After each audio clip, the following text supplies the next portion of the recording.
વડીલો, તમને જો ભગવાને દીકરી આપી ને તેને રમાડી લેજો, પ્રેમ કરી લેજો. 20 વર્ષની જાય ને ક્યારે પારવડાની જેમ ઉડી જાય ને ખબર નહીં પડે. જોતામાં દિવસો વયા જાય મારા બાપ.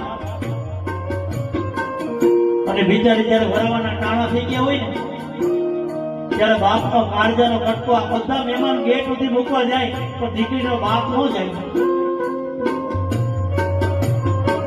ત્યારે મારા કવિની કલમને લખવું પડ્યું. શું લખવું પડ્યું? કાળજાનો કટકો ઓળખો રે